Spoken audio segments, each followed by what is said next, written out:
Nigeria has always been an independent country since 1960, and immediately after, from 1960 until 1963, the British Queen Elizabeth II was still considered the head of state for the country.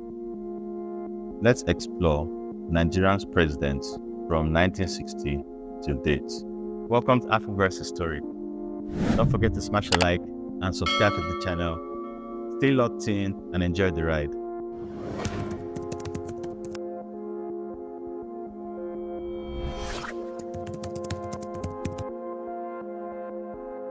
Tafawa Balewa is the only leader in Nigerian history to have been bestowed with the title of Prime Minister. He played an important role in the transitional period between colonial and indigenous rule of Nigeria. His legacy was created by cooperation between the ethnic groups and mediation of other African conflicts. Today, his face is pictured on the 5 Naira notes. Balewa was murdered during the military coup of Nigeria in 1966. His death spurred bloody counter-coup protests, especially in the northern parts of the country.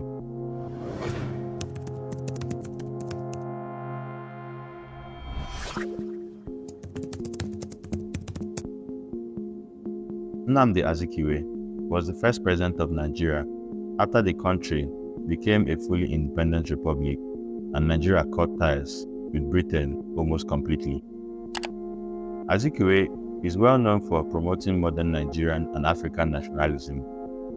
Educated in the United States, Azikiwe worked as a journalist in Baltimore and Philadelphia and was already well known as a public figure on his return to Nigeria in 1937.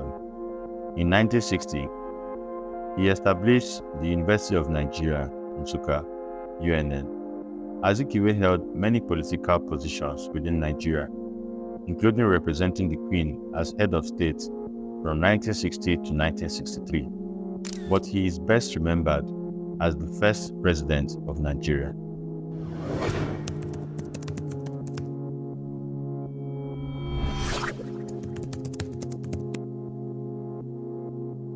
Major General Aguiyi-Ironsi was a senior Nigerian officer in the military.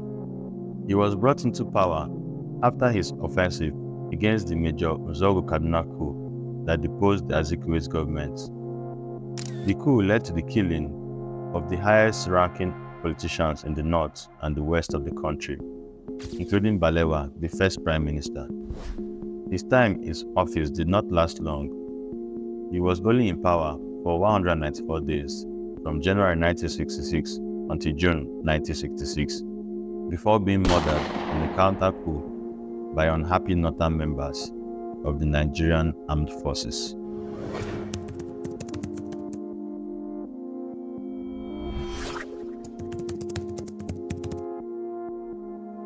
General Yakubu Gowon seized power after the counter-coup against Major General Aguiyi-Ironsi.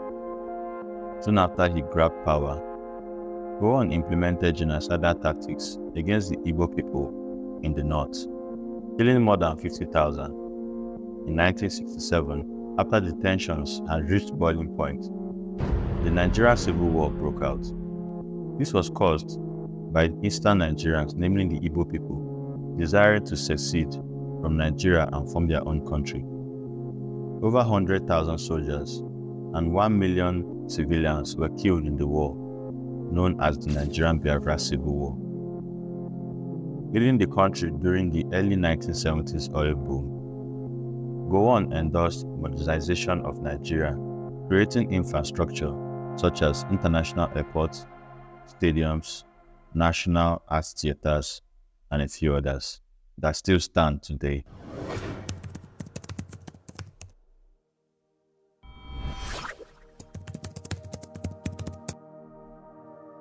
There was a bloodless coup today in Nigeria, which is Black Africa's biggest and richest nation and the world's 8th largest oil producer. The overthrow of strongman Major General Yakubu Gowon reportedly was engineered by the head of his personal bodyguards.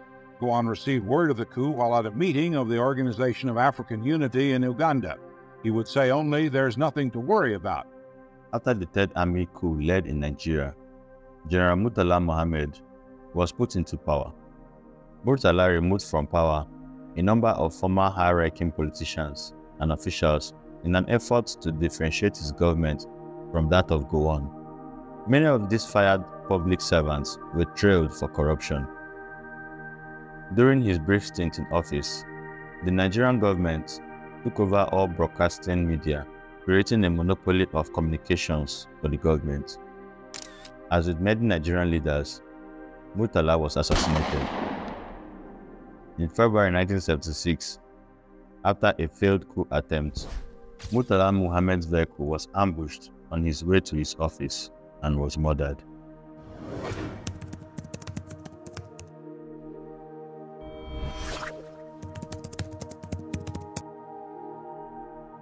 Major General Olusegun Obasanjo did not actively participate in the 1975 military coup, although he supported the coup that brought in General Murtala Muhammed at the time. Subsequently, Obasanjo was named as deputy in Murtala Muhammed's government and was also targeted for assassination, but managed to escape. Obasanjo re-established security in the capital as well as army rule.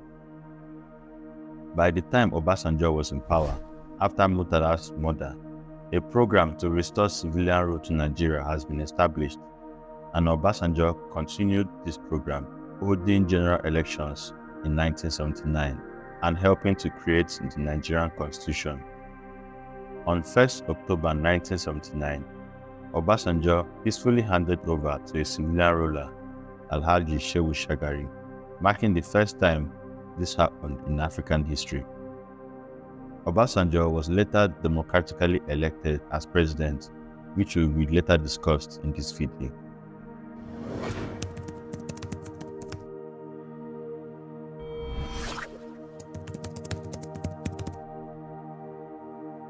Shehu Shagari served as Nigeria's second civilian president. Before becoming president, Shagari was appointed Minister of Economic Affairs in 1970 and later as the Minister of Finance by General Gowon in an attempt to include civilians in the rule of Nigeria. While running for president in 1949, the National Party of Nigeria's motto was One Nation, One Destiny, which reflects the Nigerian ethnic diversity as well as the common goal of Nigerian success. After the booming oil prices cooled off in 1981, Nigerian economy was in trouble. The deterioration of the Nigerian economy, as well as the consistent allegations of corruption and mismanagement, led to Shagari being overthrown in another military coup in 1983.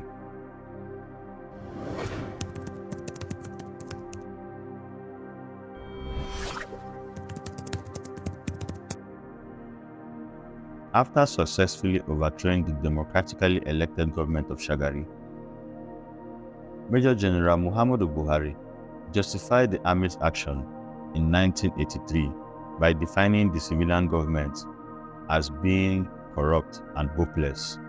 Buhari was quick to indefinitely suspend Nigeria's 1979 constitution. The harsh reality of how bad the Nigerian economy was during this time promoted Buhari to quickly implement policies that will encourage economic stability. These policies included the raising of interest rates, major cutback to public and government spending, and prohibiting the government from borrowing more money. Buhari also cut Nigerian ties with the International Monetary Fund during this period. Buhari's tenure is known for the harsh policies the government implemented to protect itself, with many Nigerians who were seen as a security threat by the government being detained, jailed, and even executed during his rule. Nigerians, in particular the army leadership, were becoming unhappy with Buhari's harsh methods of keeping corruption and poor discipline to a minimum.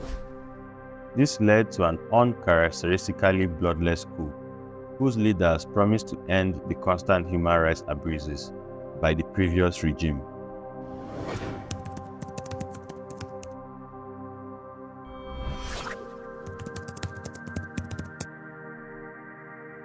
Babangida took power with the support of loyal mid-level military personnel, which had strategically placed its position to benefit his aspirations to power. In 1990, Babangida's government was almost overthrown by a failed military coup attempt from the army. In June 1993, presidential elections were held in Nigeria with the goal of civilian rule being restored. After these elections, Babangida and his government decided to nullify the elections' results, which led to civil unrest and labor strikes in the country. Many Nigerians believe that this government was the most corrupt in Nigerian history.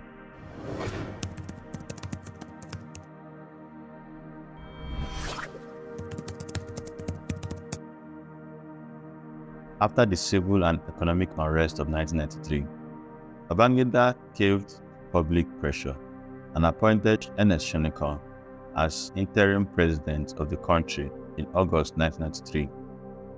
At this point in time, inflation in Nigeria had become uncontrollable, and foreign investments and non-oil related industries had significantly waned.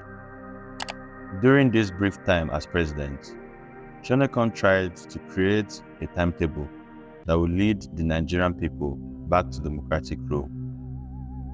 This initiative failed as Shonekan's interim administration only lasted 3 months until he was overthrown by his own Secretary of Defense, Sani Abacha. Interestingly, many democratic supporters saw Shonekan as an obstacle to the Nigerian prosperity and growth, as well as social justice within the nation.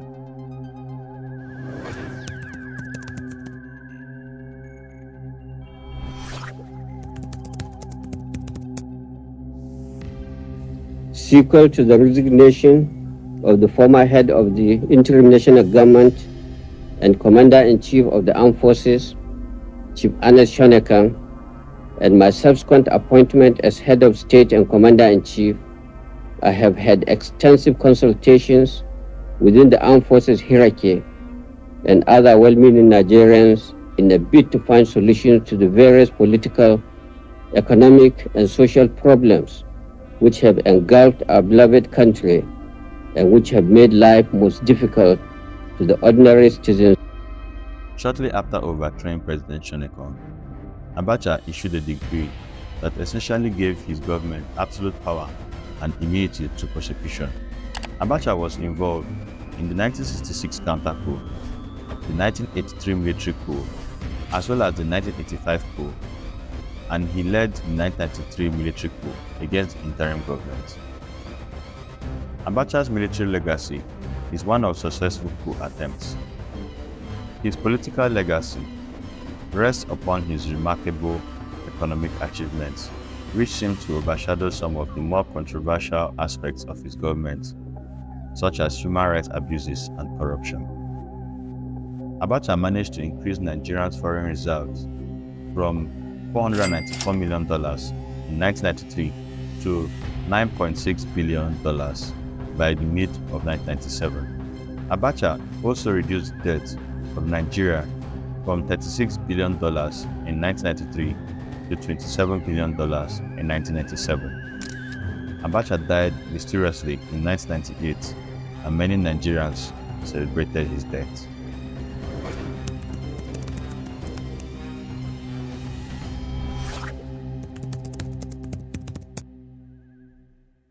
Although General Abdulsalam Abubakar was reluctant to accept the leadership of Nigeria when Abacha passed away, Abubakar was sworn in on 9th of June 1998. At this time, Nigeria needed a leader of Abubakar's caliber to avoid plunging into civil conflict, as he was a peaceful man who had Nigeria's best interest at heart. Abubakar and his government created a new Nigerian constitution, which would be implemented once a democratically elected leader was in place. Shortly after he was sworn in, Abubakar promised to hold general elections and step down as leader of Nigeria within 1 year. Critics of military leadership doubted that he would keep this promise, but he did.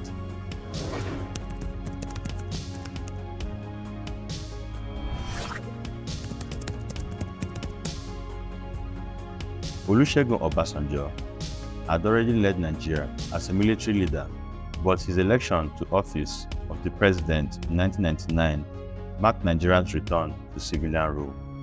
Obasanjo won 62% of the vote, and his election day was marked as Democracy Day, a public holiday in the country. In his first term in office, Obasanjo spent most of his time traveling abroad to reassure potential investors, especially those in the United States and the UK, that the oil industry was stable and that Nigeria was a fair and democratic country. Obasanjo was granted a second term in office in 2003 by Nigerians, winning the 61% of the vote and defeating former military leader Muhammadu Buhari.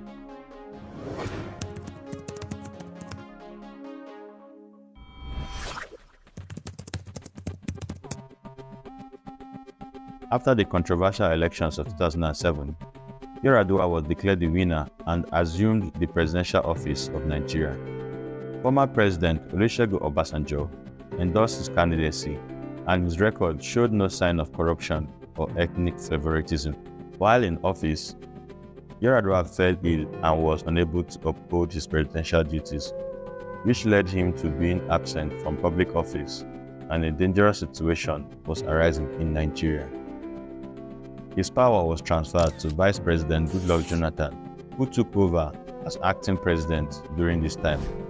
Yar'Adua died on 5th of May 2010. Yar'Adua's legacy while in office was one of democracy, fairness, peace, and prosperity for Nigerians.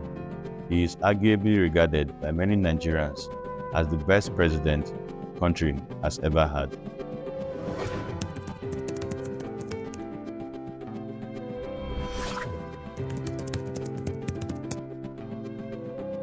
As Yar'Adua's vice president, Jonathan was known for keeping a low profile.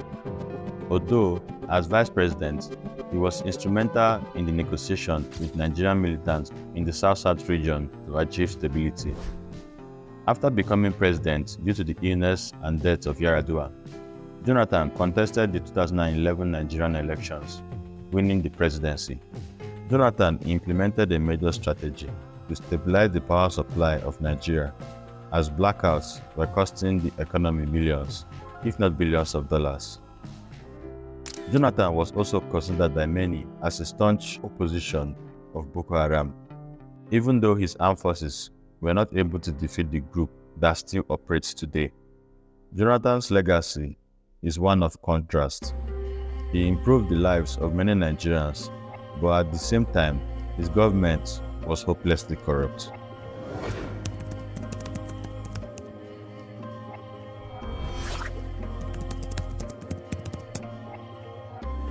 Having contested in previous presidential elections, Buhari was finally successful in his 2015 bid to become president.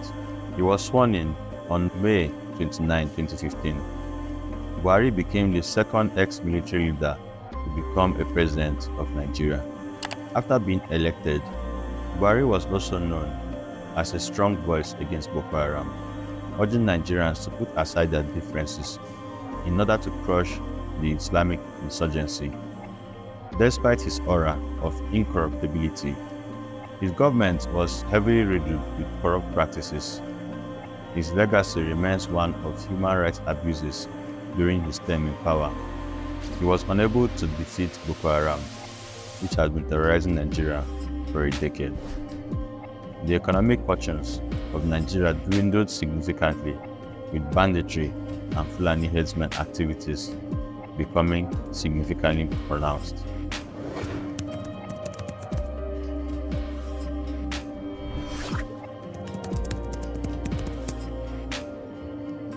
Bola Ahmed Tinubu constitutionally began his presidency on 29 May 2023 after contesting under his party, the APC, that brought in President Muhammadu Buhari. After a controversial election, his government was cleared of all legal hurdles and is generally accepted nationally and internationally. Tinubu, in his inaugural address, promulgated the removal of the government subsidy on fuel. No profession is there for fuel subsidy. The fuel subsidy is gone. The statement of his inaugural address caused initial panic buying and overnight increase of prices at fuel pump stations in Nigeria. The National Labour Union, Nigerian Labour Congress (NLC), called for nationwide strike and protests over the increase in fuel price, which was later being called off amidst ongoing negotiations with government representatives. The government subsidy on fuel consumption has caused hemorrhage on Nigerian public purses for decades, and the removal was lauded as a positive development by the World Bank for the Nigerian economy.